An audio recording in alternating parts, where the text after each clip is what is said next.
बिस्मिल्लाहिर्रहमानिर्रहीम, अस्सलाम वालेकुम। Welcome to my YouTube channel novel readers hub. यहाँ हम पढ़ रहे थे मरियम अज़ीज़ का नॉवल वही रास्ता वही मंजिल मेरी। आज हम उसकी पढ़ेंगे दूसरी किस्त। चलिए स्टार्ट करते हैं। हिबा वो जो अपने ध्यान में सेब काट रही थी चौंक कर देखने लगी। दुराब नहीं आया? वही सवाल वो जो पिछले एक हफ्ते से पूछ रहे थे। नहीं पापा, पता नहीं क्या बात है, वो तो एक दिन भी नागा नहीं करता, पूरा हफ्ता, वो भी बिना बताए। तुम ज़रा कॉल करके पता तो करो। उसने छुरी ज़ोर से प्लेट में पटकी। पापा मैं आपके पास हूँ, फिर भी आप बार बार उसे क्यों याद कर रहे हैं? वो हमारा नौकर तो नहीं और ना ही कोई रिश्तेदार है, लेकिन रिश्तेदारों से बहुत बेहतर है। वो उनका इशारा समझ गई थी। ताबिश को पाकिस्तान आए तीसरा दिन था और वो सिर्फ एक दिन चंद मिनटों के लिए आया था। उसे तो उस दिन पता चला उसे अस्पताल से दवाइयों की बदबू से एलर्जी है, और कल नादिया की शादी थी और अंकल ने इतना रस्मी सा इनवाइट किया था कि उसका दिल मज़ीद बुरा हो गया था। ऊपर से पापा की दुराब दुराब की गर्दान उसे मज़ीद झंझलाहट में मुब्तला कर रही थी। हिबा, जी पापा। वो प्लेट पकड़कर उनके करीब बैठ गई। तुमने ताबिश से बात की कि मैं चाहता हूँ कि फ़ौरी निकाह और रुखसती हो जाए? हिबा ने गहरा सांस लिया। ये वही जानती थी कि उसने कैसे अपनी अना को से पुष्ट डालकर ताबिश से बात की थी। जी, तो क्या कहा उसने? बकौल उसकी खाला नहीं मान रही। एक तो वो नौरीन की शादी पहले करना चाहती हैं, दूसरे उनका एक ही बेटा है जिसकी शादी के लिए उनको बहुत अरमान है। लेकिन हिबा वो देख नहीं रहे हमारी मजबूरियां, मेरी ज़िंदगी का कुछ भरोसा नहीं, और वो नदीम कुरैशी की सियाह सेब की तरह दिन रात मेरे हवासों पर सवार रहता है। अगर कुछ ऊंच नीच हो गई तो कौन जिम्मेदार होगा? पापा, उसने मंजूर साहब का हाथ बड़ी आहिस्तगी से थामा। आप वहम बहुत करने लगे हैं। आप इंशाल्लाह ज़रूर ठीक हो जाएंगे और ये नदीम कुरैशी कुछ नहीं कर सकता। इतने दिन हो गए हैं मैं आपके सामने हूँ, कुछ हुआ? वक्त का पता नहीं चलता, कुछ भी हो सकता है। मैं जल्द अज जल्द तुम्हें महफूज हाथों में सौंपना चाहता हूँ। तुम ताबिश को बुलाओ, मैं खुद बात करूँगा। सुने, तभी नर्स अंदर दाखिल हुई। इंजेक्शन और ड्रिप हैं, प्लीज़ डॉक्टर के राउंड पर आने से पहले ये ले आएँ। पापा, पैसे कहाँ रखे हैं? पापा, दवाई के लिए पैसे चाहिए। पैसे तो मेरे पास नहीं। क्या? तो इतनी ढेर सारी दवाइयाँ कहाँ से आ रही हैं? दुराब लाता था। उसने अपना सर थाम दिया। उसकी आंखों के सामने अंधेरा छा गया। आपने उसको पैसे दिए थे? नहीं, डॉक्टर और अस्पताल के बिल के बाद जो पैसे बचे थे वो मैंने हमीदुल्ला को दिए थे। बाकी तुम्हारे अकाउंट में जमा करा दिए थे कि दवाइयों का जो खर्च होगा वो तुमसे ले लिया करे। पर मुझसे तो किसी ने पैसे नहीं मांगे। वो तो सर पकड़कर बैठ गई। बाहर निकलते ही उसने ताबिश को फ़ोन करके आने को कहा। मेडिकल स्टोर पर काफ़ी रश था। वो बाहर खड़े होकर रश के कम होने का इंतज़ार करने लगी। तुम कहाँ हो? ताबिश का मैसेज आया। वो उसे मेडिकल स्टोर का पता बताकर इंतज़ार करने लगी। तभी वो उसको दूर से आता दिखाई दिया। उसको देखते ही उसे अंदाज़ा ही नहीं हुआ कि कोई उसके करीब आकर खड़ा हुआ है। उसने ताबिश को हैरान और फिर रुकते देखा। वो अभी समझ भी नहीं पाई जब अपने करीब उसे आवाज़ सुनाई दी। मुझे उम्मीद थी बहुत जल्द हमारी मुलाकात होगी। वो तेज़ी से मुड़ी और इस खबीस चेहरे को देखते ही पहचान गई। अभी अभी मेरे बंदों ने मुझे इत्तला दी कि आखिरकार मोहतरमा बिल से बाहर निकल आई हैं, तो सोचा जाकर खुद मिलकर आऊँ। सुना था कि दुनिया में घटिया और ज़लील लोगों की कमी नहीं, पर आज तुम्हें देखकर यकीन भी आ गया। वो नफरत अंगेज़ अंदाज में नजर होकर बोली। जवाबन वो कहका लगाकर हंस पड़ा। सूरत के साथ तुम्हारा अंदाज भी तीखा है, पसंद आया मुझे। वो उसे नज़रअंदाज करके ताबिश की तरफ बढ़ना चाहती थी, लेकिन उसका बाजू उसके हाथ में था। उसे तो जैसे करंट लगा था। बड़े बेसाख्ता अंदाज में उसका हाथ घुमा था और उसके मुंह पर अपना निशान छोड़ गया। एक पल के लिए वो और उसके इर्द गिर्द खड़े उसके गनमैन सब हक्का बक्का रह गए थे। वो शायद उसकी तवक्को नहीं कर पा रहे थे, या आज से पहले इस आदमी को ऐसे थप्पड़ का तजर्बा नहीं हुआ था, लेकिन उससे अगला ही पल उससे भी ज़्यादा हैरानकुन था। नदीम कुरैशी ने एक और फिर दूसरा थप्पड़ उसके दोनों गालों पर जड़ दिया और खड़े खड़े हिल गई थी। उसे लगा उसका जबड़ा टूट गया है। उसने तड़प कर ताबिश को आवाज़ दी, जो बुत बना देख रहा था। मेडिकल स्टोर से भी लोग बाहर निकल आए, लेकिन कोई इसकी मदद को आगे नहीं बढ़ा। सबको अपनी जान प्यारी थी। प्राय भड्डे में कौन टांग अड़ाता? वो उसको घसीट कर ले जा रहा था। वो पागलों की तरह ताबिश को आवाज़ें दे रही थी, जो बहरा और अंधा भी बन गया था। यही वो वक्त था जिससे उसका बाप डरता था, पर वो समझी ही नहीं थी। उसके जोर लगाने का कोई फ़ायदा नहीं हो रहा था। वो जंगलियों की तरह उसे घसीट रहा था। उसकी चप्पल दुपट्टा वही मिट्टी में रुल गए थे। दूर खड़े शख्स ने पहले मामला समझने की कोशिश की और लड़की पर नज़र पड़ते ही जैसे ही उससे पहचाना, उसे तेज़ी से एक नंबर डायल किया था और वो उसे गाड़ी में धकेल चुका था। वो साथ ही गाड़ी स्टार्ट हो गई। वो अब पापा को पुकार रही थी। उसकी चीखों के जवाब में एक ज़ोरदार थप्पड़ पड़ा था और उसका होंठ फट गया। दर्द की शिद्दत से वो दोहरी होकर रह गई। तभी गाड़ी झटके से रुकी और तेज़ तेज़ आवाज़ें आना शुरू हो गईं। गाड़ी के चारों दरवाजे खुलने की आवाज़ आई। उसके साथ बैठे नदीम कुरैशी को किसी ने घसीटकर बाहर निकाला।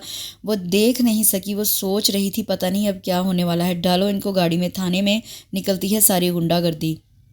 इंस्पेक्टर, तुम जानते नहीं मेरी पहुंच कहाँ तक है। नदीम कुरैशी की ऊंची लेकिन डरी हुई आवाज़ सुनाई दी। सुना सुना भाई, कुलिया कह रहा है बच्चों को अभी हमें नहीं जानता। तेरी पहुंच की ऐसी की तैसी ऐसी चित्रोल करूंगा ना, सारी मर्दानगी निकल जाएगी। इंस्पेक्टर भी शायद ज़्यादा पहुंच वाला लग रहा था। प्लीज़ नो लेक्चर, एक इज़्ज़तदार घर की बापर्दा लड़की हैं आप, इस पहुंच वाली की लेना।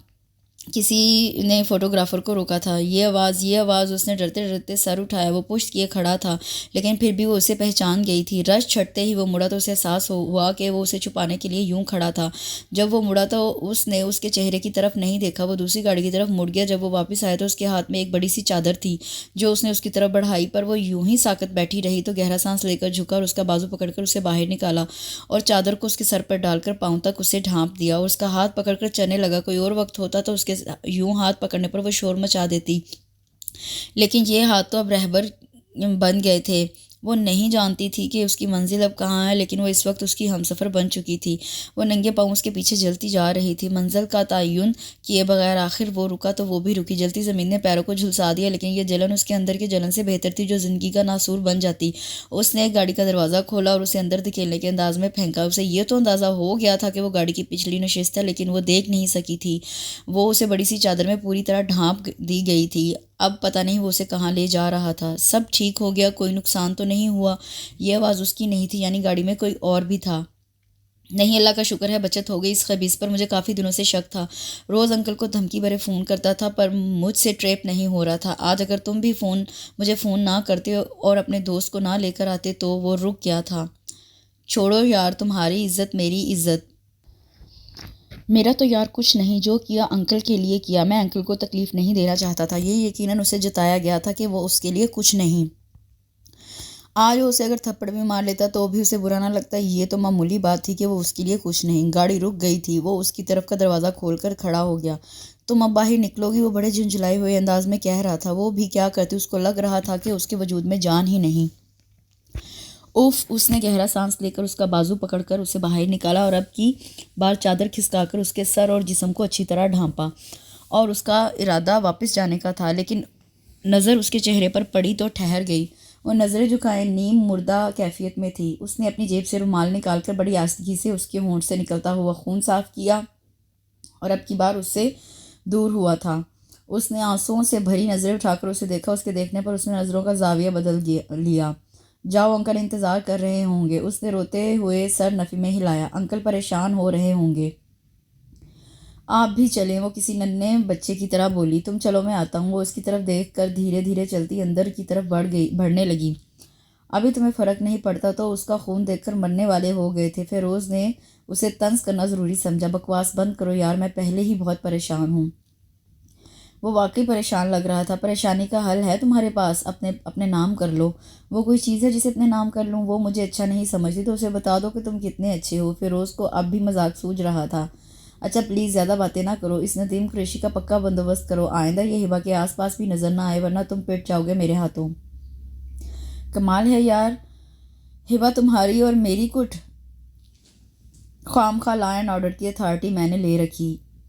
कोशिश ही कर सकता हूँ। कोशिश नहीं, पक्का काम। पक्का क्या, मरवा दूँ? हाँ मरवा दो। फिरोज़ ने पूरी आंखें खोलकर उसे देखा। बिल्कुल ही अंधा हो गया है यार। मोहब्बत में सही कहते हैं, ये औरत होती ही फसाद की जड़।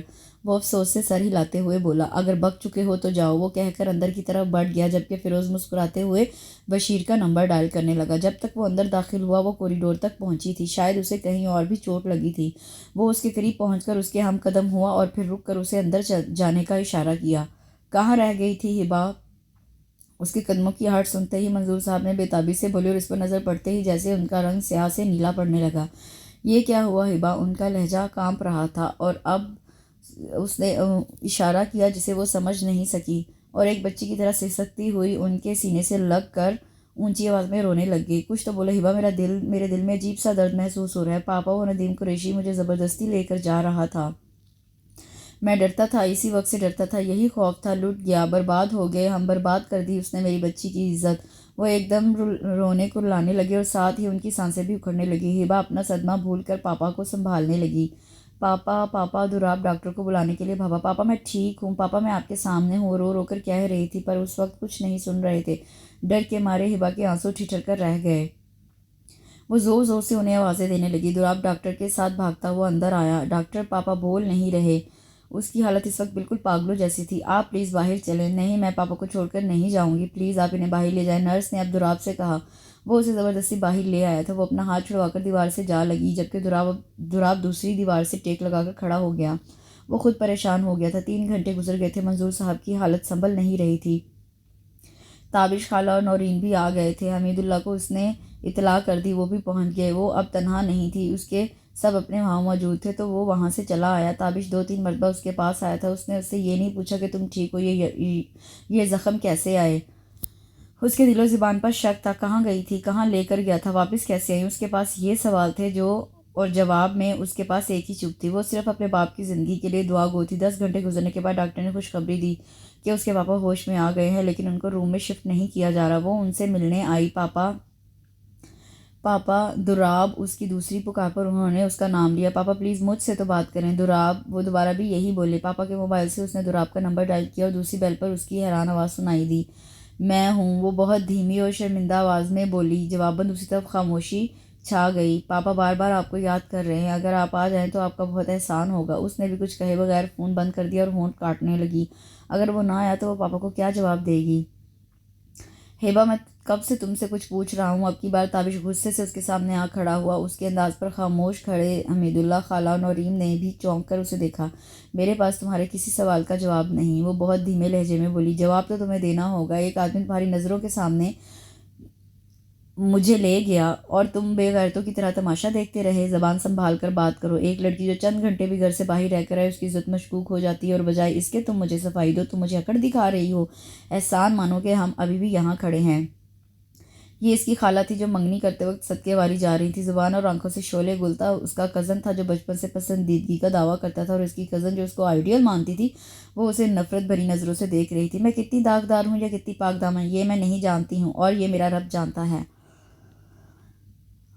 और तुम हज़रत मरियम रज़ी अल्लाह ताला तो नहीं, जिनकी पाक दामनी का सबूत देने हज़रत ईसा अलैहिस्सलाम आएंगे या कोई फरिश्ता उतरेगा। मैं किसी ऐसी लड़की से शादी नहीं कर सकता जिसका किरदार मशकूक हो। हिबा ने एक जलती नज़र ताबिश पर डाली और हाथ में पहनी अंगूठी निकालकर उसकी तरफ बढ़ाई। मैं भी तुम्हें इस काबिल नहीं समझती जो अपनी इज्जत की हिफाजत ना कर सके। तुम्हारे सामने वो शख्स मुझे घसीट कर ले जाता रहा और तुम अंधे बहरे बने देखते रहे। खैर, मेरे पापा की तबीयत ठीक नहीं, मैं आप लोगों से कोई बात नहीं करना चाहती, आप लोग जा सकते हैं। अरे देखो ज़रा इस लड़की की अक्ड़। खाला ने तो बाकायदा अपने गाल पीटे। चलो भाई, तुम्हें क्या लड़कियों की कमी है, यही रह गई है हमारे लिए। और एक बात, जो पैसे तुमने पापा से लिए हैं वो मुझे चाहिए, वो भी पूरे। वो तीनों हक्का बक्का होकर रह गए, लेकिन वो कमरे के अंदर दाखिल हो गई। उसके पीछे हमीदुल्ला भी। पापा को चाहिए। वो उनके करीब बैठ गया। दुराब आया। उनका वही सवाल था। मैंने फ़ोन किया है पापा। वो भी अभी इतना ही बोली थी कि कमरे में सलाम करते हुए दाखिल हुआ और सीधा मंजूर साहब के करीब बैठ गया। वो उठकर साइड पर जा खड़ी हुई। मुझे पता था तुम ज़रूर आओगे। मंजूर साहब उसको देखकर मुस्कुराए। आज तुमने फिर बहुत बड़ा एहसान कर दिया। हिबा ने मुझे बताया। मैंने आपसे वादा किया था अंकल, मैं आपकी बेटी की पूरी हिफाजत करूँगा, फिर आपने अपनी तबीयत क्यों ख़राब कर ली। मुझे तुम पर यकीन था। एक मरते हुए आदमी की आखिरी ख्वाहिश पूरी करोगे। अंकल मुझे कहने दो बेटा, ज़्यादा वक्त नहीं मेरे पास। वो बड़ी मुश्किल से आहिस्ता आहिस्ता बोल रहे थे। मेरी बेटी से शादी कर लो। हिबा को हैरत नहीं हुई, बल्कि आंसू थे कि गिरते जा रहे थे, और उसने उन्हें रोकने की कोशिश भी नहीं की, क्योंकि वो भी उसी की तरह बेवकूफ़ हो चुके थे। अंकल आप ठीक हो जाएंगे। ये जवाब नहीं बेटा, उन्होंने दुराब का चेहरा थाम कर कहा। अंकल मैं आपकी बेटी के काबिल नहीं। एक थप्पड़ था जो हिबा के मुंह पर लगा। तुम किस काबिल हो ये मैं जानता हूँ। मेरी बेटी नादान है पर दिल की बहुत अच्छी है। मैं बहुत तकलीफ़ में हूँ, लेकिन मेरी सांसें मेरा वजूद नहीं छोड़ रही। मैं हिबा उसको मजबूत हाथों में सौंपना चाहता हूँ। कहाँ जाएगी, कौन अपना है, सारे नोच खा जाएंगे। मेरी बेटी को अपना लो, बस अपना नाम दे दो, थोड़ा सहारा दे दो, और कुछ नहीं मांगता। वो गिड़गिड़ा रहे थे। इतनी बेबसी। हिबा ने अपने दोनों हाथ होंठों पर रखकर अपनी सुस्तियों को रोका। कोई और वक्त होता तो वो सारे ज़माने से लड़ जाती। मंजूर साहब की सांसें उखड़ने लगी थी, एक अफरा तफरी सी फैल गई थी। डॉक्टर ने इंजेक्शन लगाया तो वो गुनूदगी में चले गए। हिबा कुछ खा लो। हमीदुल्ला उसके लिए बिस्किट और चाय लेकर खड़े थे। मुझे भूख नहीं अंकल, मैं आती हूँ। वो एकदम तेज़ी से बाहर की तरफ भागी। उस तक पहुँचते पहुँचते उसका सांस फूल गया था। अपने पीछे भागते कदमों की आवाज़ पर उसने मुड़कर देखा और उसको देखकर वो हैरत से रुक गया। उससे जो कहना था वो उसका चेहरा देखकर नहीं कह सकती थी। उसने नज़रें उसके कदमों पर गाड़ दी। मैंने उस दिन आपसे जो कहा मैं उसकी माफ़ी मांगती हूँ, हालांकि मैं माफ़ी के काबिल नहीं, लेकिन आप मुझे माफ़ कर दें। उसने कहने के साथ हाथ जोड़ दिए। ये क्या कर रही हैं? वो यकदम बोला था। आप मत जाएं, पापा उठकर आपका पूछेंगे। मुझ पर एक एहसान और कर दें, मुझसे शादी कर लें। ये उसने जिस तरह बोला था वो 100 दफ़ा मरी थी। उसकी खामोशी पर उसने बमुश्किल नज़रें उठाकर उसे देखा। वो बहुत संजीदगी से उसे देख रहा था। हिबा को बचपन का पढ़ा हुआ सबक मुहावरा याद आ गया। गरूर का सर नीचा होता है, बड़े बोल ना बोलो। मैं कभी आपसे कुछ नहीं मांगूंगी, बीवी का हक भी नहीं। आप दूसरी शादी का पूरा हक रखते हैं, लेकिन मेरे पापा को सुकून दे दे। उसने अपने बंधे हुए हाथों पर सर टका दिया था। तुम्हें याद है मैं एक टैक्सी ड्राइवर हूँ? वो कुछ नहीं बोली। मेरे पास कोई डिग्री, कोई बैंक बैलेंस नहीं। आप मुझसे शादी कर लें। उसने जैसे कुछ सुना ही नहीं। ठीक है, अपनी तरफ से किसी को बुलाना हो तो बुला लो, मैं अपने चंद दोस्तों और निकाह खां को लेकर आता हूँ। निकाह अभी अंकल के सामने होगा। उसने मिनटों में फैसला किया और मुड़ गया, और वो भी मुड़ गई। मंजिल एक होने को थी पर रास्ते अलग। पापा दुराब काजी को लेने गए हैं, उसने बाप के कान में आहिस्तगी से कहा। वो तो जैसे इसी जुमले के मुंतजर थे। उन्होंने आंखें खोलकर उसे देखा जैसे तस्दीक चाहते हों। वो मुश्किल मुस्कुराई। जब उसने हमीदुल्ला को बताया तो वो काफ़ी हैरान हुए, लेकिन फिर फ़ोन पर पता नहीं किस किस को इत्तला दी। नादिया भी इसका कामदार जोड़ा लेकर पहुंच गई। जो सामान उनके घर में था और ये जोड़ा शादी के लिए ही था, लेकिन तब नाम किसी और का था। उसके नाना करने के बावजूद नादिया ने ज़बरदस्ती उसे सूट तब्दील करवाया और वो हैरान रह गई। पापा उठकर बैठ गए थे। मैरून दुपट्टे में धुले धुलाई चेहरे के साथ भी वो दमक रही थी। मंजूर साहब कितनी देर उसे देखते रहे। पता नहीं कितने अरमान थे उनके। दुराब जिन कपड़ों में गया था उन्हीं में वापस आ गया। उसके साथ सूटेड बूटेड 4 लोग थे, जिनकी हैरत उनके चेहरों से जाहिर हो रही थी। ये वाहिद बारात थी जिसमें बारातियों की जगह अस्पताल के स्टाफ ने शिरकत की थी। निकाह होते ही मंजूर साहब ने दोनों को गले लगाया। दुराब तो मिलकर पीछे हट गया, लेकिन वो इतना रोई कि वहाँ मौजूद सब लोग रंजीदा हो गए। नादिया ने बड़ी मुश्किल से उसे पीछे किया।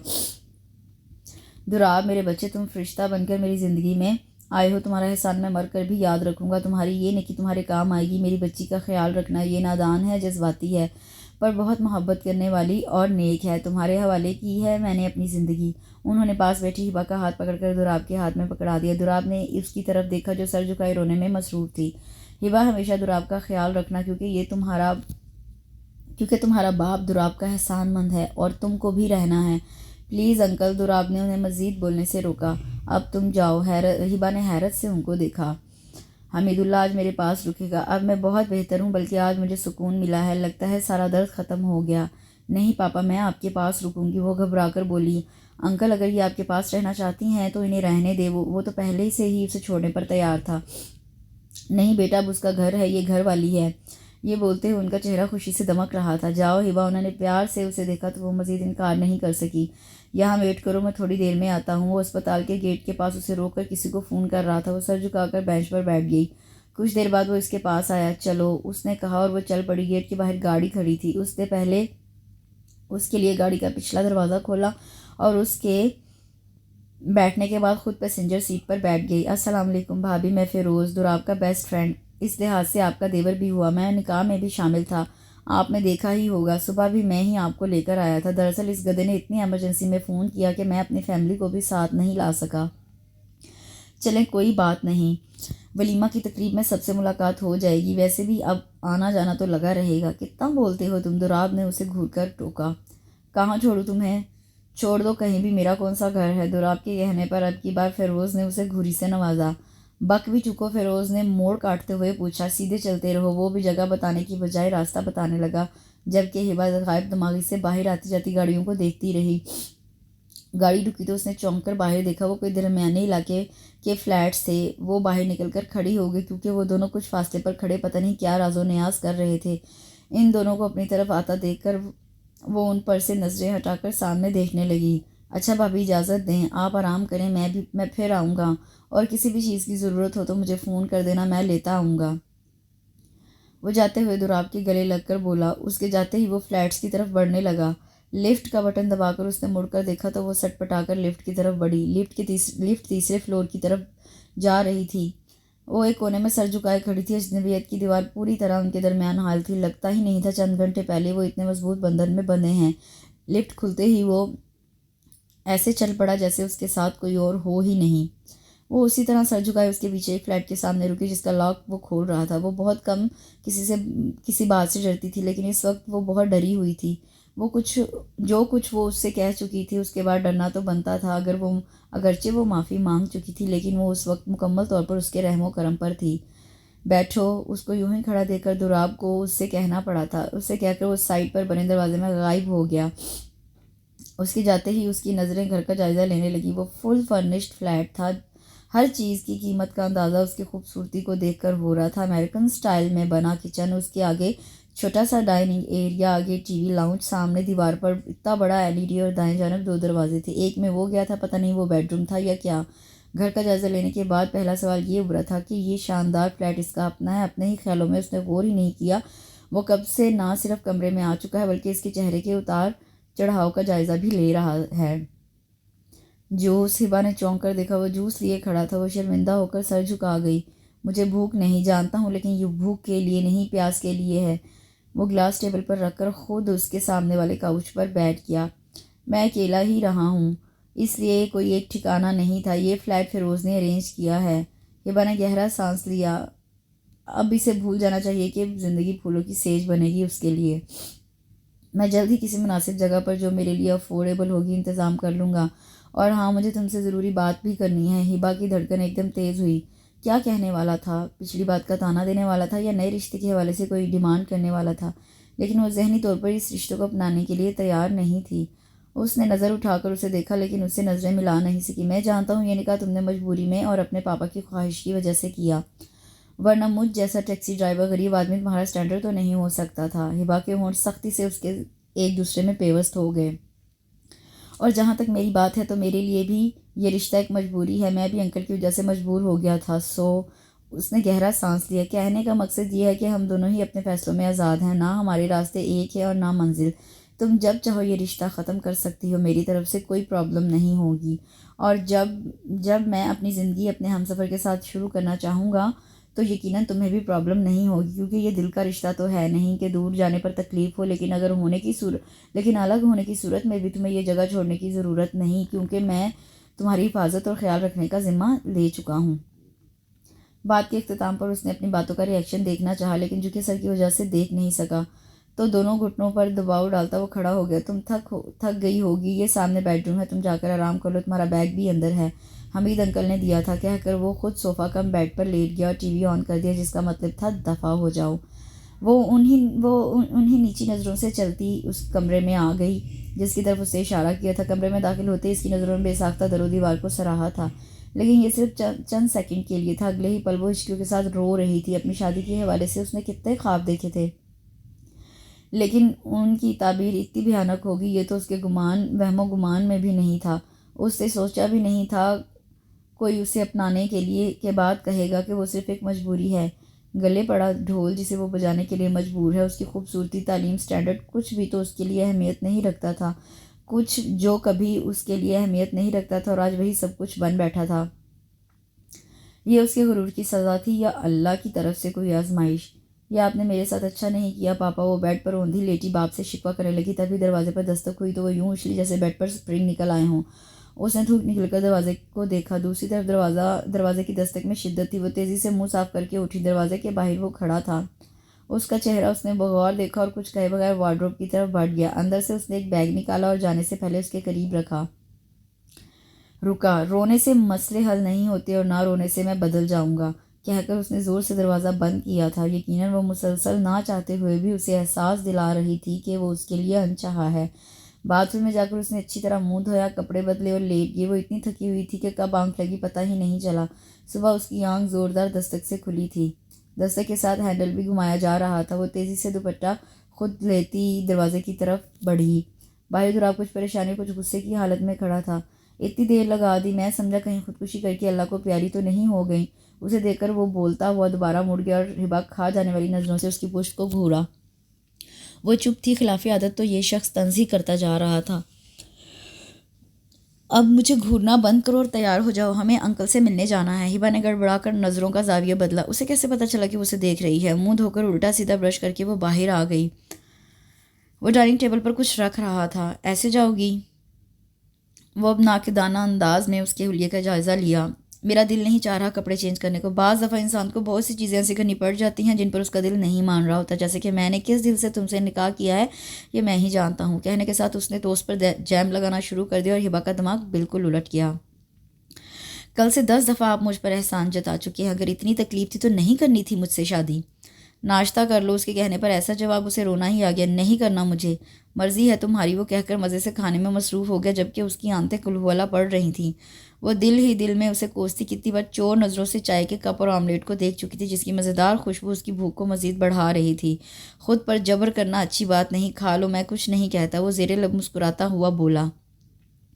आप मुझे कुछ कह भी नहीं सकते और ना मैं आपसे डरती हूँ। दुराब ने चाय का कप टेबल पर रखकर उसे देखा। ये तो वक्त बताएगा, वो कहकर किचन की तरफ बढ़ गया जबकि हिबा के हवास मुख्तल होने लगे। इस बात से आपका क्या मतलब है? आप मुझे धमकी दे रहे हैं? वो अपने साबका लहजे में बात करना चाह रही थी लेकिन चाह कर भी आवाज़ में वो रोब नहीं आ सका। अपने नन्हे से जहन पर ज़्यादा जोर न दो, नाश्ता करो, अंकल हमारा वेट कर रहे हैं। कहकर वो उस बेडरूम में चला गया जहाँ रात को उसका बसेरा था। उसके जाते ही उसने जल्दी जल्दी जितना हो सकता था अपने हलक से नीचे उतारा। जब तक वो वापस आया वो 3 टोस्ट, 1 ऑमलेट और चाय का 1 कप ख़त्म कर चुकी थी। चले उसको देखते वो खड़ी हो गई। अपना हुलिया दुरुस्त करके वो अंकल तुम्हें यूँ देखेंगे तो उन्हें अफसोस होगा। उन्हें अफसोस में देखकर तुम्हारा तो नहीं पता पर मुझे ज़रूर अफसोस होगा। वो एक नाराज़ नज़र उसके साफ़ सुथरे हुलिये पर डालकर बेडरूम में आ गई। ये आदमी जब तक बोलता नहीं था तब तक कितना ठीक था। अब जब जब भी मुंह खोलता है आग उगलता है, डायनासोर कहीं का। वो बैग खोलकर कोई मुनासिब जोड़ा तलाश करने लगी और जोड़े को देखते हुए जैसे फिर से आंसुओं का रेला आंखों में उतर आया। किसके नाम पर बने थे और किसके नाम पर पहने जा रहे थे? 20 मिनट हो गए हैं, जल्दी करो, मुझे और भी काम है। वो बाहर से ही चीखा था तो उसके हाथों में तेज़ी सी आ गई। उसने ब्लू कलर का सूट जिसके गले पर हल्के सिल्वर कलर का काम था निकाला। आईने में बाल बनाते उसने और अपना चेहरा देखा। वो हिबा तो कहीं नहीं थी जिसकी चमक बांध नहीं पड़ती थी। ये तो कोई उदास बेरंग मायूस हिबा थी। उससे चेहरे से नज़रें हटाकर जल्दी से बालों में ब्रश किया, हाथों में चूड़ियाँ पहनी और लिपस्टिक भी लगा ली। पापा खुश होंगे, उसने नम आंखों से काजल से सजाते हुए खुद को समझाया। और जब वो बाहर आई तो वो मुड़कर कुछ बोलने वाला था, शायद डांटने वाला था, पर उस पर नज़र पड़ते ही खामोश हो गया। अच्छी लग रही हो, कुछ लम्हों के बाद बोला। पापा के लिए किया है, हिबा ने जताना ज़रूरी समझा था। तो मैंने कब कहा मेरे लिए किया है? उसकी गहरी नज़र भी एक लम्हे के लिए थी। सारा रास्ता उनके दरमियान खामोशी रही थी। जब वो कार पार्क करके आया तो वो उसी के इंतज़ार में खड़ी थी। यकीनन ये दिखावा भी पापा के लिए किया होगा। वो तंज करने से बाज नहीं आया था पर वो अब की बार बोली नहीं। वो दोनों एक साथ कमरे में दाखिल हुए। हिबा बेड से टेक लगाए मंजूर साहब की आंखों के हिबा बेड से टेक लगाए मंजूर साहब की आंखों के साथ साथ जैसे चेहरा भी रोशन हो गया था। कैसी है मेरी बेटी? उन्होंने उसका चेहरा देखते हुए पूछा। अच्छी हूँ पापा, वो झुकी नज़रों और मुस्कुराते होंठों के साथ बोली। आप ठीक हैं? अब कि उसने गौर से उनका चेहरा देखा। मैं तो बहुत बेहतर हूँ, अब तो लगता है बहुत जल्दी ठीक हो जाऊँगा। और दुराब तुम वहाँ क्यों खड़े हो? उन्होंने पीछे खड़े दुराब को देखकर कहा तो वो उनके करीब बेड पर आ गया। अच्छा अंकल, अब मैं चलता हूँ, काम है, शाम में चक्कर लगाता हूँ। कुछ देर बाद उसने इजाज़त चाहिए। हाँ हाँ बेटा जाओ, तुम्हारे काम का हर्ज हो रहा होगा, मेरी वजह से पहले ही तुम्हें बहुत मुश्किल हुई है। अंकल बेटा कहकर भी ऐसी बातें करते हैं। वो मुस्कुराए तो उन्होंने इशारे से उसे झुकने को कहा। उसके झुकने पर उन्होंने बड़ी मोहब्बत से उसकी पेशानी को चुमा। सदा खुश रहो, कामयाबी तुम्हारे कदम चूमे। वो मुस्कुराकर सीधा हुआ और एक नज़र उसे देखा। वो उसे ही देख रही थी। अगर ज़रूरत हो तो कॉल कर लेना। वो सर हिलाकर रह गई। मंजूर साहिब कब से उसे देख रहे थे, जो वहाँ होते हुए भी वहाँ नहीं थे। हिबा जी पापा, शाम होने वाली है, दुराब को फ़ोन करना था तुम्हें ले जाए। शाम हो गई। वो बेख्याली में घड़ी को देखने लगे। इधर आओ हिबा मेरे पास। क्या बात है, जब से आई हो देख रहा हूँ चुप चुप हो। नहीं तो पापा, बस आपकी तबीयत की वजह से परेशान हूँ। पहले आपके पास थी तो तसल्ली थी, अब वहाँ भी मुझे आपका ख्याल रहता है। अब तो मैं पहले से बहुत बेहतर हूँ। बात को टालो नहीं, मुझे ठीक बताओ, तुम खुश नहीं हो क्या? दुराब ने कुछ कहा। उसने नफ़ी में सर हिलाया। मैं जानता हूँ दुराब कोई दिल दुखाने वाली बात नहीं कर सकता। पापा, आप एक अजनबी पर इतना भरोसा कैसे कर सकते हैं? इतना कि अपनी बेटी ही उसे दे दी, ये जानते हुए कि लाइफ पार्टनर के लिए मेरी सोच क्या थी। आपने बहुत ज़्यादती की मेरे साथ। हिबा किस्मत के लिखे को कोई नहीं टाल सकता। तुम खुद देखो हालात क्या हुए और कैसे ये रिश्ता जुड़ा। अगर इस मुश्किल वक्त में दुराब हमारी मदद ना करता तो सोचो हालात कितने भयानक होते। इंसान अपनी किस्मत खुद बनाता है पापा। ठीक है, उसने हम पर भी बहुत एहसान किया, लेकिन इसका ये मतलब नहीं था कि आप मुझे उसके निकाह में ही दे देते। तुम परेशान ना हो हिबा, वो तुम्हें बहुत खुश लगेगा। कैसे पापा? उसके पास कुछ नहीं, खुशी दौलत की मोहताज नहीं होती, मोहब्बत और सुकून होना चाहिए। सब बन जाता है और मिल जाता है। उसको उनसे इत्तेफाक नहीं था, पर बहस का फ़ायदा भी नहीं था। उसने गहरा सांस लेकर आंखें खोली तो पहले उसे सामने खड़ा वजूद इल्यूजन लगा, लेकिन उसकी खुद पर जमी सर्द नज़रें उसके होने का एहसास दिला गई थीं। वो नज़रें चुराती हुई सीधी हुई। मंजूर साहब ने भी तभी उसे देखा। दुराब आओ बेटा, कब आए? मैंने देखा ही नहीं, अभी थोड़ी देर पहले। अंकल कैसी तबीयत है आपकी? वो मंजूर साहिब से हस्बे मामूल मिला था। लग ही नहीं रहा था कि उसने कुछ सुना है, लेकिन वो दोनों बाप बेटी अपनी जगह खुद को चोर महसूस कर रहे थे। अच्छा अंकल, आप आराम करें, मैं चलता हूँ। उसके यूँ कहने पर मंजूर साहब ने घबरा कर हिबा को देखा। हिबा जाओ तुम भी। उन्हें लगा वो हिबा को छोड़ जाएगा। अंकल आप अकेले हैं? नहीं बेटा, सारा स्टाफ है और फिर थोड़ी देर में हमीदुल्ला भी आ जाएगा। तुम हिबा को ले जाओ, रोज़ रोज़ भी आने की ज़रूरत नहीं।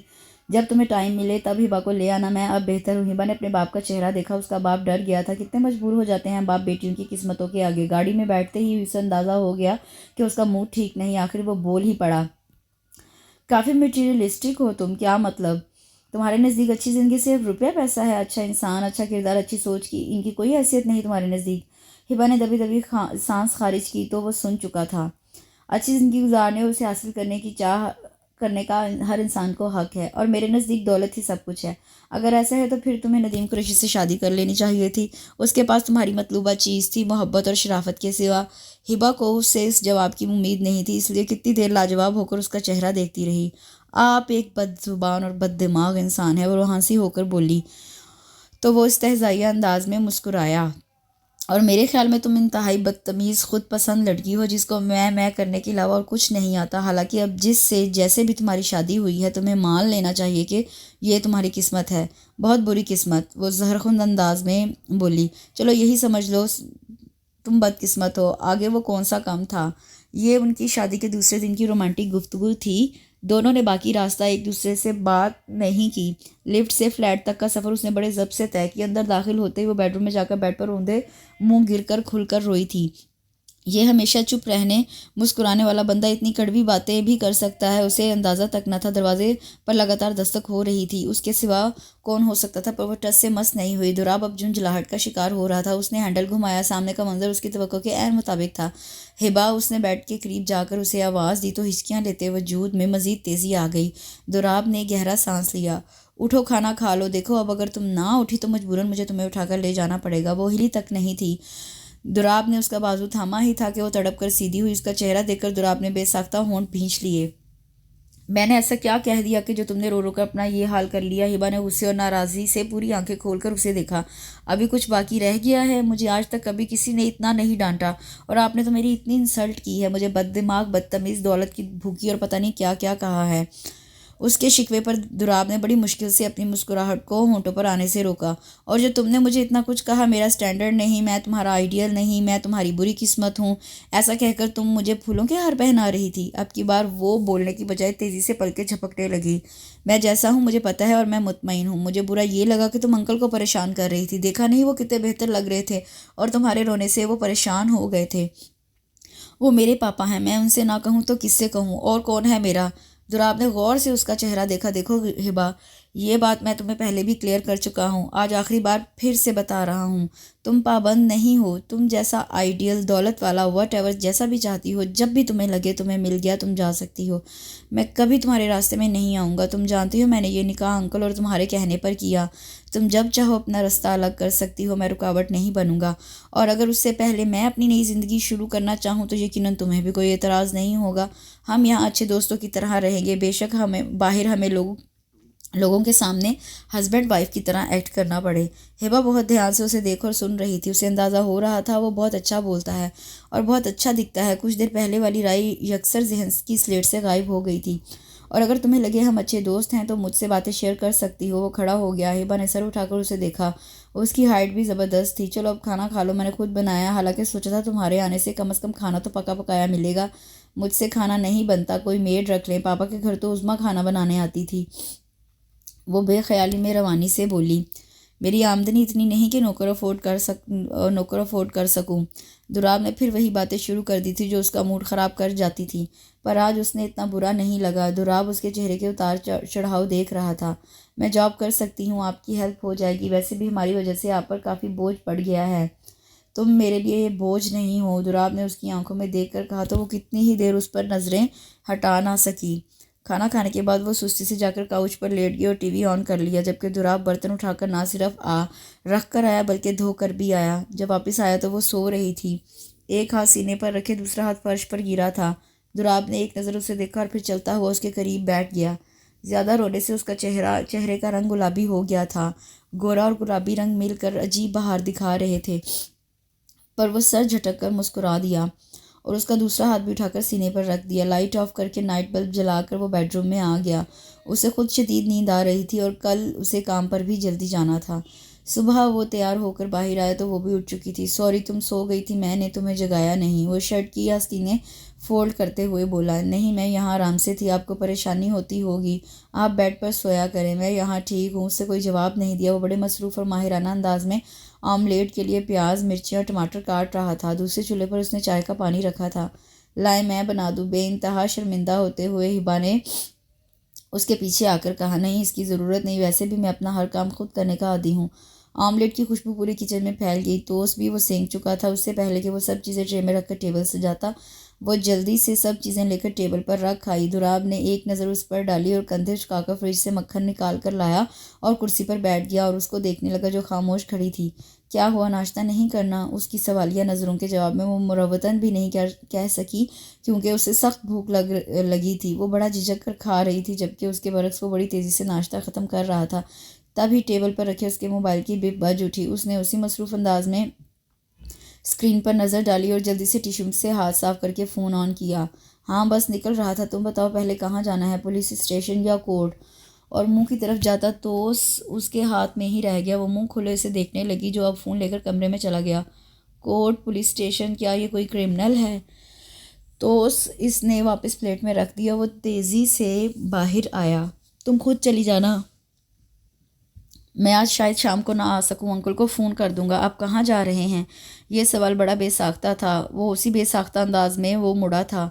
क्यों, खैरियत? वो पूरे का पूरा उसकी तरफ मुड़ा, क्योंकि 3 हफ्तों में शायद पहली बार उसने उससे मुतल्लिक कोई सवाल किया था।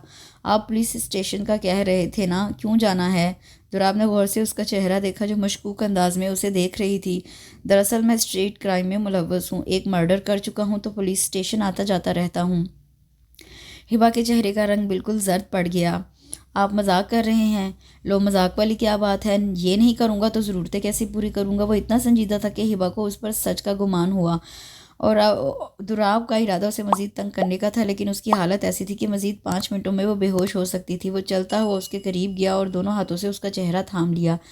ये सिर्फ एक मजाक था। नदीम कुरैशी के ख़िलाफ़ रिपोर्ट दर्ज करवाई थी। उस सिलसिले में अक्सर पुलिस स्टेशन जाना पड़ता है। मैं शरीफ आदमी हूँ, यकीन रखो। उसने पलक झपक झपक कर आंसू अंदर उतारे। तुम्हें मुझ पर भरोसा नहीं है ना? दुराब सीधा खड़ा होता हुआ बोला। ऐसी बात नहीं है, मैं डर गई थी। पुलिस स्टेशन भी आपको मेरी वजह से जाना पड़ रहा है। नेवर माइंड, चलता हूँ। कब आएंगे? दूसरा सवाल भी बेसाख्तगी में अदा हुआ था। खैरियत है ना? वो अब कुर्सी घसीट कर बिल्कुल उसके सामने बैठ गया तो उसे अपनी गलती का एहसास हुआ। वो मैं सोच रही थी रात को क्या पकाऊं। ये आज इतनी नवाजिश क्यों हो रही है मुझ पर? पहले नाश्ता और अब खाने की आफर। खैरियत? हिबा जिस जज्बे के ज़ेरे असर कह रही थी उससे निकलना चाहती थी, इसलिए नाराज़ी से बोली। ज़्यादा खुश होने की ज़रूरत नहीं, मुझसे पापा ने कहा था कि आपका ख्याल रखूं। उसके अंदाज़ पर वो बेसाख्ता अंदाज में दिल खोल कर हंसा। हिबा ने नाराज़ी से उसे देखा। लतीफ़ा सुनाया है जो तेरे दांत निकल रहे हैं, ये क्या लतीफ़े से कम है कि तुम किसी का ख्याल रखने के बारे में सोच रही हो? मतलब क्या है आपका? अब कि उसे वाकई बहुत गुस्सा आया। मतलब ये है कि मैंने तुम्हें हमेशा दूसरों से खुद का ख्याल रखवाते देखा है, और हैरत इस बात पर हुई कि तुम अंकल का कहना भी मानती हो। आप फिर मेरी इंसल्ट कर रहे हैं। अब कि वो हंसी होकर बोली। ये भी गलत कह रही हो, ये हक भी सिर्फ तुम्हें ही हासिल है। अब कि वो पैर पर पटकती हुई बेडरूम के साथ बने स्टडी रूम में घुस गई और धमाके के साथ दरवाज़ा बंद कर दिया। वो मुस्कुराता हुआ बाहर निकल गया। अकेली आई हो? मंजूर साहब ने उसके पीछे देखते हुए पूछा। 1 महीने से ज़्यादा हो गया है पापा, मुझे अकेले आते। फिर भी आप हर दफ़ा ये सवाल पूछते हैं। मंजूर साहब हंस पड़े। लगता है मेरी बेटी का मूड ऑफ है। नहीं पापा, मूड ठीक है। आप बताएं आपकी तबीयत कैसी है? तुमको देख लिया तो बिल्कुल ठीक हो गया। वो मुस्कुराकर बोले, डॉक्टर से मेरी और दुराब की बात हुई थी। डॉक्टर का कहना है कि अब आपको घर ले जा सकते हैं। दुराब भी कह रहे थे कल आपको घर ले जाएंगे। मंजूर साहब खामोश हो गए। क्या हुआ पापा? बेटी बेटी के घर रहना अच्छा लगता है क्या हिबा? और दुराब के पहले भी हम पर बहुत एहसान है। हिबा ने गहरा सांस लिया। मजबूरी है पापा, इसके अलावा हमारा कोई ठिकाना नहीं। जहाँ हम रहते हैं वो भी दुराब के दोस्त का फ्लैट है। वो कोई और घर ढूंढ रहे हैं। कितनी मुश्किल में पड़ गया है बच्चा। बच्चे की ज़बान भी बहुत लंबी है। उसको बाप की हमदर्दी ज़रा भी नहीं भा रही थी। जब से वो दुराब से नॉर्मल बात करने लगी थी तब से मौसूफ कुछ ज़्यादा ही फैलने लगे थे। अभी तो ज़बान के तीर चलाता था, आंखों से मुआयना करता था। इतना सा फ्लैट था, कब तक और कहाँ तक छुप सकती थी? उसे तो डर था किसी दिन उसके अंदर का मर्द शौहर के रूप में आकर खड़ा ना हो जाए। अस्सलाम वालेकुम। हमीदुल्लाह की आवाज़ पर उसने मुड़कर देखा और उनके साथ नादिया को देखकर वो बेसाख्ता खुश हो गई थी। हिबा ने रश्क से नादिया का चमकता हुआ चेहरा देखा। कैसी हो? तुम्हारे सामने हूँ। नादिया मुस्कुरा कर बोली, अबू की तरफ आई हूँ। अबू आ रहे थे तो मैंने सोचा मैं भी अंकल से मिलूँ, इसी बहाने तुमसे भी मुलाकात हो जाएगी। चलो अबू को अंकल से बातें करने दो, हम दोनों दोस्तें अपनी बातें करते हैं। वो दोनों कैफेटेरिया में आ गए। ज़िंदगी बहुत बदल गई है ना? नादिया ने उसके चेहरे पर नज़र जमाकर कहा, जो दूर दूर तक दरख्तों पर नज़र जमाकर बैठी थी। हाँ, वो गहरा सांस लेकर बोली, इतनी बदल गई है कि अजीब से अजीब तर हो गई है। मैंने कभी सोचा भी नहीं था कि ऐसे कंप्रोमाइज़ करूँगी। तुम्हें पता है ना नादिया, मैं क्या सोचती थी, क्या सोच थी मेरी लाइफ पार्टनर के लिए। और तुम जानती हो ना हिबा, मैं क्या कहती कि इंसान की सोच एक जगह और अल्लाह का फैसला एक जगह। क्या वो तुम्हारे साथ अच्छा नहीं? नादिया के पूछने पर उसने सर नफ़ में हिलाया। ऐसी बात नहीं, वो मेरा बहुत ख्याल रखता है, लेकिन मैं अपनी सोच का क्या करूँ? वो एक टैक्सी ड्राइवर है। जब मैं ये सोचती हूँ तो रोना आता है। ना उसका कोई घर है, ना कोई उम्मीद। क्या फ्यूचर होगा मेरा? हिबा को उसकी रोहानसी शक्ल देखकर तरस आया। हिबा, दुनिया में कुछ नामुमकिन नहीं। अगर आज कुछ नहीं तो कल ज़रूर कुछ ना कुछ करेगा। तुम कैसी पागलों जैसी बातें कर रही हो? आजकल लाखों कमाने वालों के घर नहीं बन पाते, ये तो फिर चंद हज़ार कमाने वाला है, फिर सारा दिन खुआर होने के बाद। तुम अगर इसे नापसंद करती थी तो मना कर देती। हिबा ने अफसोस से उसे देखा। क्या उस वक्त मना करने वाले हालात थे? पापा की एक ही रट थी, उससे शादी करो। पता नहीं उसने उन पर क्या जादू कर दिया था। आखिरी कोशिश के तौर पर ताबिश को बुलाने की कोशिश की। उसकी हर कड़वी कसीली बात बर्दाश्त की जो मेरे मिजाज का हिस्सा भी नहीं। लेकिन वो शख्स जो मुझे बचपन से जानता था, उसने मेरे किरदार पर शक किया। यहाँ आकर मैं हार गई। मैं हर चीज़ बर्दाश्त कर सकती हूँ लेकिन किरदार पर इल्ज़ाम नहीं। मैं कैसे और कब तक उसे यकीन दिलाती रहती मैं पाक हूँ? तो दुराब मान गया था? नादिया के सवाल पर उसने बेसाख्ता अंदाज में अपने हाथों से दोनों आंखों को रगड़ा। तुम यकीन नहीं करोगी नादिया, एक सवाल, एक शक की नज़र, कुछ भी नहीं कहा। यहाँ तक कि मेरी इज़्ज़त और जान बचाने वाला वो था, लेकिन फिर भी वो मुझसे शादी करने से इनकारी था। क्यों? नादिया हैरान हुई। क्योंकि मैंने उसकी बहुत इंसल्ट की थी, उसकी गरीबी का मजाक उड़ाया था। जाहिर है नादिया, वो भी इंसान है। कोई भी इंसान अपनी बेइज्जती बर्दाश्त नहीं कर सकता, लेकिन सिर्फ पापा के कहने पर वो मान गया। एक बात कहूँ हिबा, ठंडे दिमाग से सुनो और फिर सोचो। दुराब ने एक अजनबी होकर वो किया जो अपना नहीं करता। उसने हर मुसीबत वक्त में तुम्हारा और अंकल का साथ दिया। अब्बू भी उसकी हर वक्त तारीफ़ करते हैं। और तुम गौर से देखना, वो हैंडसम भी बहुत है, ताबिर से बहुत ज़्यादा। उसकी गुफ्तगू देख लो, कहीं से लगता है वो टैक्सी ड्राइवर है। किसी के मुंह पर तो नहीं लिखा होता। मेरी मिसाल ले लो, मैं कहती थी मैं खुश नहीं रहूँगी, लेकिन देखो मैं कितनी खुश हूँ। कासिम के सिवा मुझे कुछ सूझता ही नहीं। निकाह के बोलों में बहुत ताकत होती है। ये दो अजनबियों को इतने करीब ले आते हैं कि उससे मजबूत रिश्ता और कोई नहीं रहता। मोहब्बत हो तो दौलत, स्टैंडर्ड कोई अहमियत नहीं रखते। इत्तफाक मोहब्बत होनी चाहिए, बाकी चीज़ें किस्मत में हों खुद ब खुद मिल जाती हैं। वो कुछ नहीं बोली, खामोशी से कप की सतह पर उंगली फेरती रही। क्या दुराब ने कभी तुमसे प्यार नहीं किया? हिबा ने चौंक कर उसे देखा। मेरा मतलब है वो तुम्हारा शौहर है। नादिया ने बात अधूरी छोड़ दी, लेकिन हिबा समझ गई और कोई ताल्लुक ना होने के बावजूद उसका चेहरा एक लख दहकने लगा। नादिया बेसाख्ता मुस्कुराई। अगर अंकल ने यूं ही करना होता तो नदीम कुरैशी भी था, पर नादिया कभी कभी वो बड़ा मशकूक लगता है। यूं यूं कोई बगैर वजह तो नहीं करता इतना कुछ। हालांकि मैं उसे बता चुकी हूँ मैं उसे पसंद नहीं करती, और वो भी मुझे कह चुका है मैं उसे पसंद नहीं। ये कंप्रोमाइज़ है जो हम पापा के लिए निभा रहे हैं। एक घर में रहते हुए अजनबी हैं, हम नॉर्मल बातचीत कर लेते हैं। नादिया ने जितने अफसोस से सर थाम लिया। ऐसे कैसे ज़िंदगी गुजरेगी हिबा? शादी एक बार होती है, जब हो ही गई है तो उसे निभाने की कोशिश करो। तुम मुकाबला लगाकर क्यों बैठ गई हो? उसके एहसानों का ये बदला दे रही हो? ताबिश आया था मेरे पास। नादिया ने धीरे से उसे बताया। क्यों? उससे चौंक कर पूछा। वो तुमसे मिलना चाहता है, लेकिन मैं उसकी शक्ल भी देखना नहीं चाहती। अब जो भी है, जैसा भी है, बस वो मेरी ज़िंदगी का हिस्सा नहीं। उसके अंदाज पर खामोश हो गई। उसे बताया ही नहीं कि वो ताबिश को उसके घर का एड्रेस दे चुकी है। हिबा पापा के पास आई थी। ओके पापा, मैं चलती हूँ, अपना ख्याल रखिएगा, मैं सुबह जल्दी आ जाऊँगी। अल्लाह तुम्हें खुश और आबाद रखे। उसका मुंह चूमने के बाद कितनी देर उसे सीने से लगाए रखा। हम आपको घर ले जाएंगे, वो उनसे अलग होकर गीली आंखों के साथ बोली। हाँ, अब घर को दिल करता है। दुराब नहीं आएगा तुम्हें लेने? पापा, आज उन्हें ज़रूरी काम से जाना था। वो ये बात छुपा गई कि आज उसे पुलिस स्टेशन जाना था, वो भी हमारी वजह से, वरना उस एहसानमंदी पर एक और तवील लेक्चर मिलता। हिबा वो मुड़ने लगी जब उन्होंने उसे दोबारा पुकारा। जी पापा।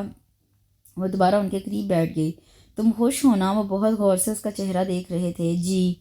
मुझसे नाराज़ तो नहीं कि मैंने तुम्हें मजबूर किया इस शादी के लिए? मैं जानता हूँ ये सब कबूल करना तुम्हारे लिए बहुत मुश्किल था, लेकिन मेरी मजबूरी थी कि मैं नहीं चाहता था कि मेरे बाद तुम अकेली रह जाओ। मेरे बाद जब अकेली रह जाती तो तुम्हें नदीम कुरैशी जैसे कई दरिंदे मिलते, तुम नहीं लड़ सकती थी। और ताबिश अगर ज़रा भी बड़े ज़र्फ़ का मुजाहरा करता तो मैं कभी तुम्हारी मर्ज़ी के ख़िलाफ़ फ़ैसला ना करता। जो बात मैंने दुराब से की थी वही बात मैंने ताबिश से भी की थी, लेकिन मेरा मान दुराब ने रखा। उसने मुझसे कोई सवाल नहीं किया। कर सकता था ना? वो तो तुम्हें जानता था ना तुम्हारे माजी को, जबकि ताबिश तो तुम्हें बचपन से जानता था। मैं समझती हूँ पापा, तो फिर तुम खुश क्यों नहीं लगती? तुम्हारे और दुराब के चेहरे पर मुझे वो रौनक क्यों नज़र नहीं आती जो होनी चाहिए? मैं दिन रात अब तुम्हारे साथ खुद को दुराब का भी मुजरिम समझता हूँ। वो मेरा मोहसिन था और मैंने उसकी अच्छाई का फ़ायदा उठा लिया। उससे कुछ भी ना पूछा, अपना मसला उसके सामने रख दिया। क्या पता उसकी कहीं कमिटमेंट हो, वो किसी को पसंद करता हो। पापा, आप ऐसा क्यों सोचते हैं? ऐसा कुछ नहीं। दुराब मेरा बहुत ख्याल रखते हैं, वो मेरे साथ बहुत अच्छे हैं। और ये बातें उसने वाकई दिल से कही थी। और क्या दुराब तुमसे खुश है? ये बात मैं उसके मुंह से भी सुनना चाहता हूँ, नहीं तो मेरा दिल पर बोझ रहेगा। अच्छा, अब तुम जाओ और दुराब से कहना मुझसे मिले। जी। पापा की बातों ने उसे परेशान कर दिया था। वो मुश्किल उनकी तबीयत संभली थी। अगर दुराब ने उनसे कुछ कह दिया तो वो यही सोचकर सारा दिन परेशान रही। फ्लैट की एक चाबी उसके पास थी। उसने चाबी घुमाकर दरवाज़ा खोला तो उसे झटका लगा। सब लाइट्स ऑन थी, टीवी चल रहा था। वो मेरे खुदाया, वो परेशान होकर आगे बढ़ी और स्टैंड में से सबसे बड़ा चाकू उठाकर बाहर निकली। दिल की धड़कन इतनी तेज़ थी कि हाथ पाँव हल्के हल्के कांप रहे थे। साफ पता चल रहा था कि घर में कोई घुस आया है। वो दबे कदमों से बेडरूम की तरफ बढ़ी। अलमारी के दोनों पट खुले थे। ओ मेरे अल्लाह! उसकी आंखों में आंसू आ गए। चोर आया था, पहला ख्याल यही आया, उसके जहन में आया। बाथरूम के दरवाजे के करीब हलचल महसूस हुई थी।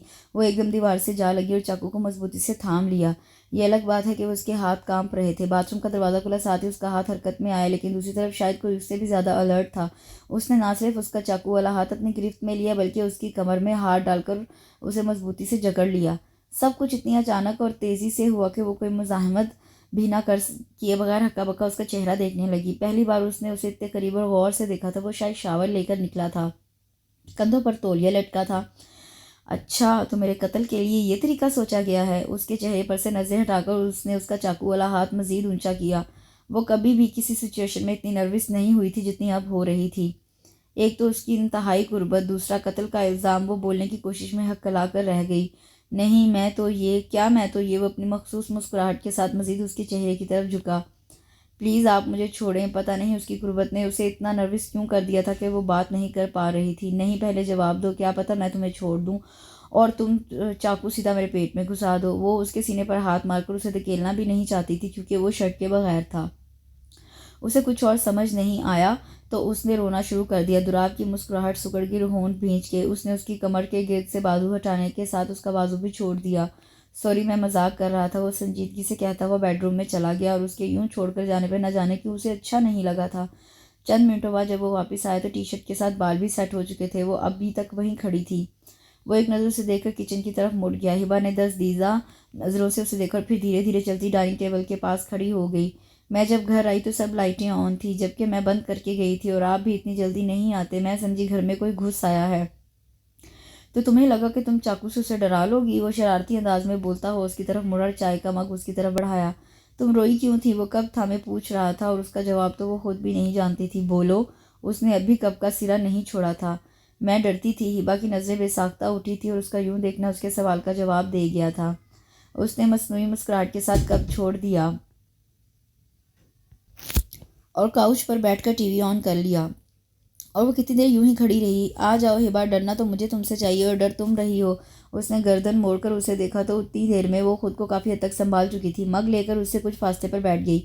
पापा आपसे मिलना चाहते हैं, वो उसकी तरफ देखे बगैर बोली। मैं अंकल से मिलकर ही आया हूँ। वो भी टीवी पर से नजरें हटाए बगैर बोला। फ़ोन रिंग पर उसने मोबाइल उठाया और उठकर बेडरूम में चला गया। कुछ देर बाद जब वो वापस आया तो कहीं बाहर जाने के लिए तैयार था। घर में खाना पका है, फिर भी अगर कुछ और मंगवाना हो तो बता दो, वो घड़ी की चेन बंद करते हुए बोला। नहीं। उसने उसे गौर से उसका चेहरा देखा, जाने कि उसके चेहरे पर मुस्कुराहट दौड़ गई। मुझे आने में देर हो जाएगी, फिक्र करने की ज़रूरत नहीं। यहाँ बाहर गार्ड्स हैं, कोई यूं ही अंदर नहीं आ सकता। तुम खाना खाकर सो जाना, मैं लेट आऊँगा। कितना लेट?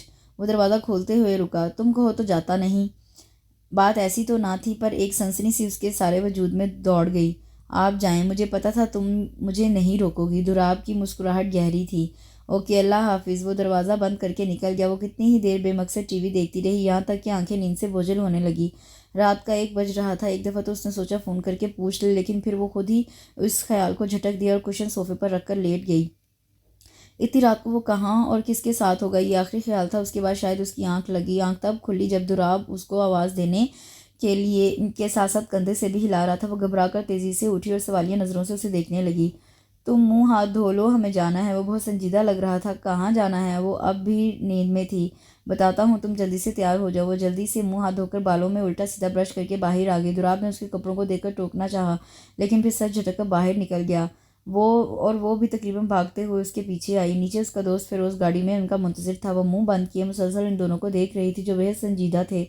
आप मुझे कुछ बताएंगे, हम कहाँ जा रहे हैं? हम अस्पताल जा रहे हैं, आखिर दुराब को कहना पड़ा। और वो जो पहले ही कुछ अजीब से एहसास से दो चार थी, उसका रंग बिल्कुल सफ़ेद पड़ गया। दुराब ने मुड़कर उसे देखा। परेशानी वाली बात नहीं, अंकल की तबीयत कुछ ख़राब है तो अस्पताल से फ़ोन आया है। अब कि वो कुछ नहीं बोली। अस्पताल आने पर वो यूं ही गुमसुम गाड़ी से उतरी थी। हमीदुल्ला अंकल वहाँ पहले से मौजूद थे। दुराब और फिरोज़ तेज़ी से उनकी तरफ बढ़े। उनको अचानक इंटरनल ब्लीडिंग शुरू हो गई है और बहुत कोशिश से भी बंद नहीं हो रही। हम कोशिश कर रहे हैं लेकिन उम्मीद कम है, डॉक्टर ने बाहर आकर बताया। दुराब और हमीदुल्ला ने बेसाख्ता एक दूसरे को देखा। उसकी शक्ल देखकर उसे अंदाज़ा हो गया वो सब सुन चुकी है। वो इस वक्त इसे झूठी तसल्ली की हिम्मत नहीं कर पा रहा था। वो वहाँ से हट गया। सुबह से दोपहर हो चुकी और वह यूं ही गुमसुम बेंच पर बैठी थी। हिबा, थोड़ा सा जूस पी लो। दुराब उसके पास आया था। मेरा दिल नहीं चाह रहा। दिल यहाँ किसका दिल नहीं चाह रहा, लेकिन चलने और काम करने के लिए कुछ खाना ज़रूरी है। अंकल ठीक हो जाएंगे, तुम शाबाश, हिम्मत करो।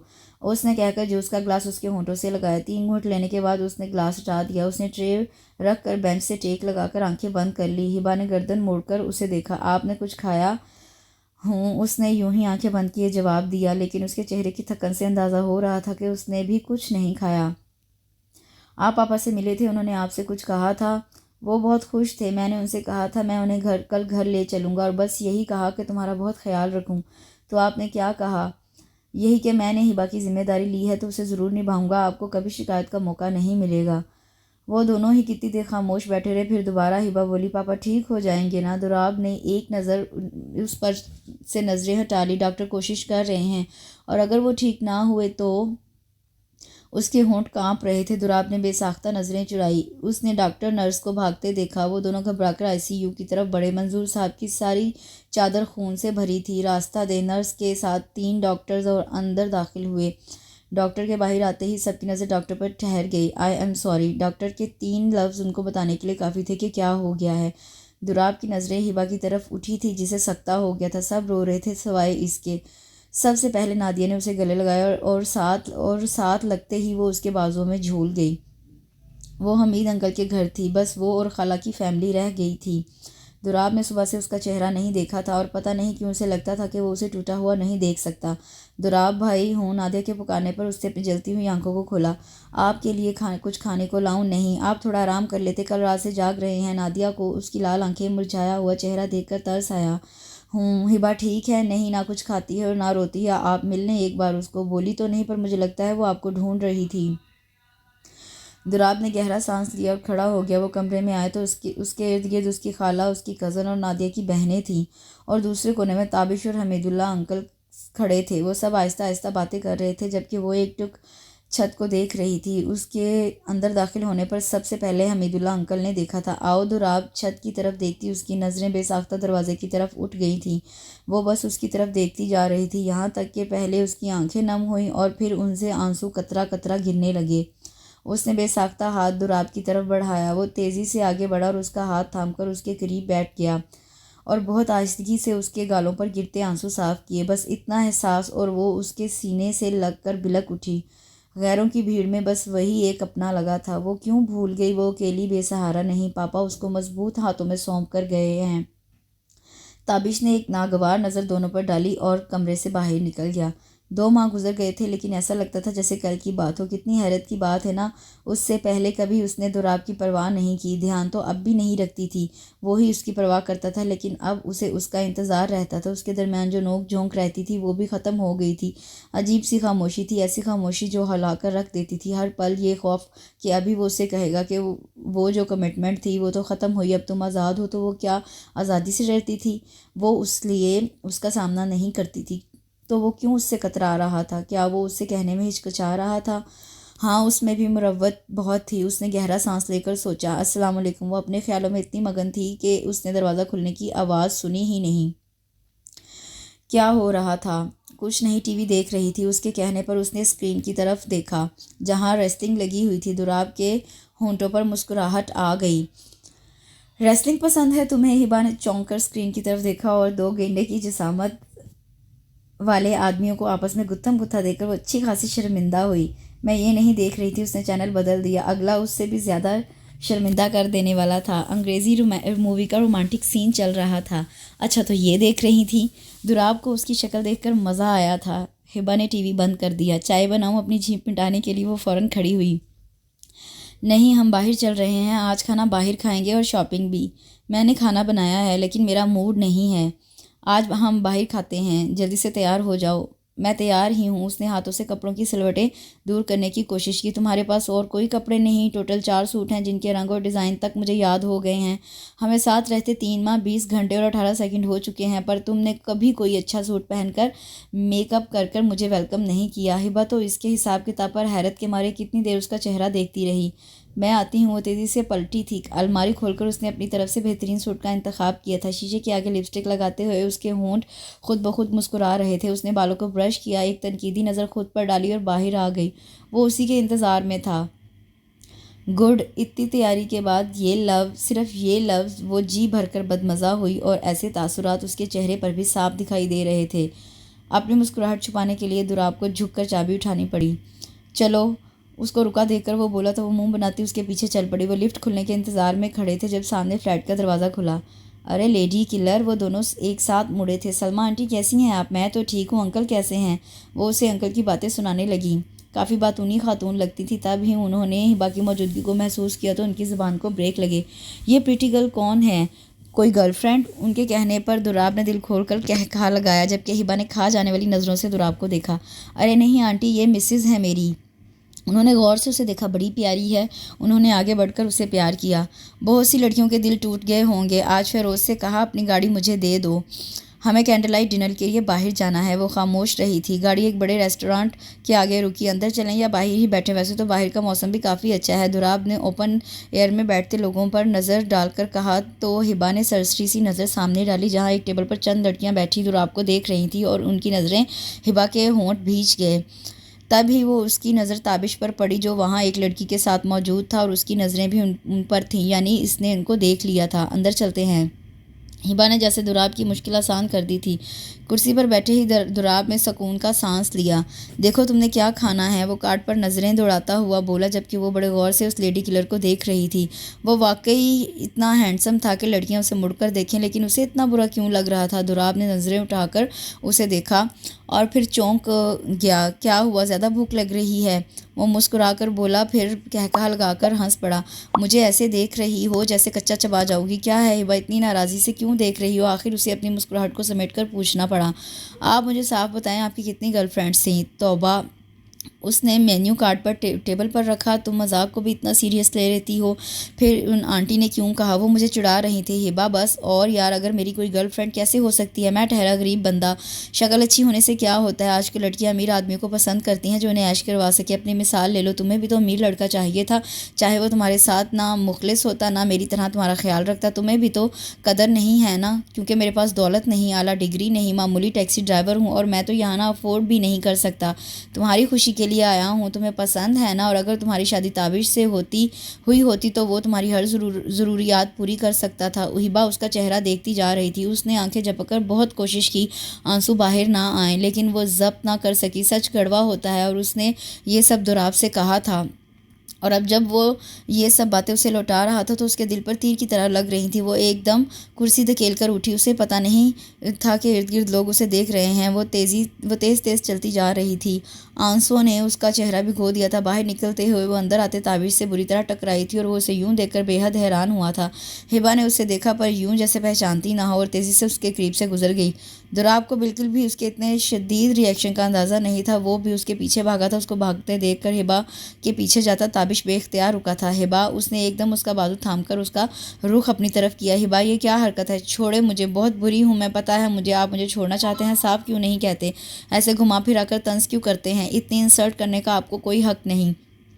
चलो। वो उसे खींचता हुआ गाड़ी तक ले आया। ताबिश ने उन दोनों को दूर से बहस करते देखा। वो जानना चाहता था हिबा के रोने की वजह, लेकिन उसको अभी अपने होने वाली मंगेतर के पास जाना था जो उसके इंतजार में बैठी उसे देख रही थी। गाड़ी में सिर्फ उसकी रोने की आवाज़ आ रही थी, जो दोनों हाथों में चेहरा छुपाई रोई जा रही थी। दुराब कुछ देर तो उसके खामोश होने का इंतजार करता रहा, लेकिन जब काफ़ी देर वो चुप नहीं हुई तो उसे बोलना पड़ा। हिबा, प्लीज़ चुप कर जाओ, वो सामने देखते हुए बेबसी से बोला। उसने गाड़ी एक तरफ रोक दी। ओके, आई एम सॉरी, मेरी गलती है, मैं मजाक कर रहा था। ये मजाक था, वो यूं ही मुंह पर हाथ रखे भारी आवाज़ में बोली। इंसल्ट की है आपने मेरे, मैं सोच भी नहीं सकता तुम्हारी इंसल्ट करूं। मैं क्यों तुम्हें छोड़ना चाहूँगा? मैं तो फिर आपने वो सब क्यों कहा? क्योंकि मैं तुम्हें वो सब तो दे नहीं सकता जो तुम्हारी ख्वाहिश थी, और फिर तुम डिज़र्व भी करती हो। वो अफसुर्दा होकर बोला। मैंने कभी आपसे शिकायत की? मैंने जो कहा पहले कहा, क्योंकि पहले मुझे पता नहीं था हकीकत कैसी होती है। लेकिन फिर भी हिबा, अगर तुम चाहो तो तुम्हें सब मिल सकता है। लेकिन क्या? हिबा ने संजीदगी से उसे देखा। लेकिन तुम्हें मुझसे छुटकारा हासिल करना होगा। मुझे कुछ नहीं चाहिए, वो कुर्सी की बैग से टेक लगाकर बोली। दुराब ने गौर से उसका चेहरा देखा जहाँ मुस्कुराहट थी। मोहब्बत तो नहीं करने लगी हो मुझसे? दुराब की आवाज़ गाड़ी की खामोशी में गूंजी तो उसे लगा दिल के चारों कोनों में उसकी बाज़गश सुनाई दी। उसने आंखें खोलकर उसे देखा। वो उसे नहीं देख रहा था। उसने जवाब दिए बगैर सीढ़ी पे ऑन कर दिया और दोबारा आंखें बंद कर ली। दुराब ने एक नज़र उस पर डाली और मुस्कुरा दिया, अजीब से अंदाज में।